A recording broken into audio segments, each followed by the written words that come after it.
তাদেরকে আধার কার্ডের সঙ্গে লিংক করাতে হবে তাদের জব কার্ডটিকে।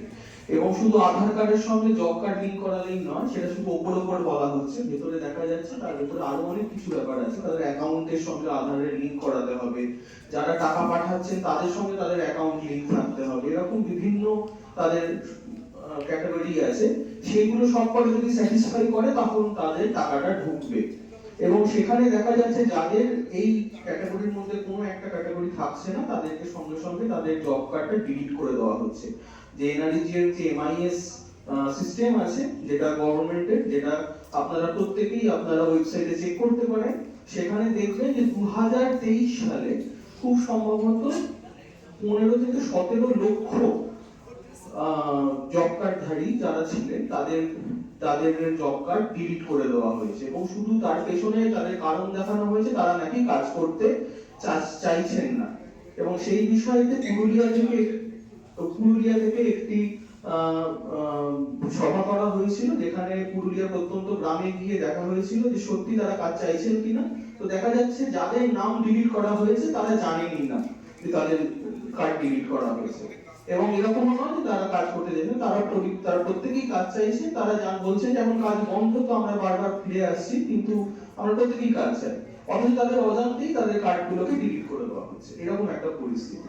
তো আমি দীর্ঘায়িত করবো না আমার বক্তব্য। আমি এর পরে যারা জব কার্ডধারী তারা কাজের আবেদন করলে 14 দিনের মধ্যে কাজ দিতে হবে, কাজ না দিলে 15 দিন থেকে বেকার ভাতা দিতে হবে, এবং 1 মাস 1/4 টাকা বেকার ভাতা দেবে।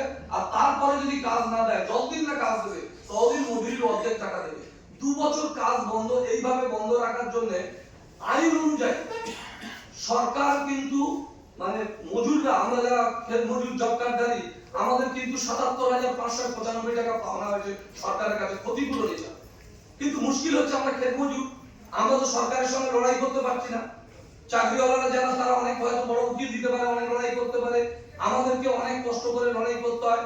ভিডিওর কাছে সরকার অলিখিত কোন জব কার্ডে কাজের আবেদন জমা দিচ্ছে না। একটা মানে সরকার শুধু এনআরইজি এমন একটা আইন, যে আইন ভারতবর্ষের সংবিধানে 21 নম্বর ধারাকে অবলম্বন করে তৈরি করা হয়েছে। ভারতবর্ষে যদি রাষ্ট্রপতি শাসন জারি হয়, ভারতবর্ষ তো একটা কল্যাণকামী রাষ্ট্র, অন্য রাষ্ট্রের থেকে তফাৎ, এর কাজ আছে জনগণের কল্যাণ করা। কিন্তু আমরা দেখেছি যে যখন রাষ্ট্রপতি শাসন হয় তখন কিন্তু সংবিধানের সবকিছু কার্যকরী ঠিকমতো হয় না। কিন্তু 21 নম্বর অনুচ্ছেদকে বন্ধ রাখা যায় না, কারণ ওটা বেঁচে থাকার প্রশ্ন।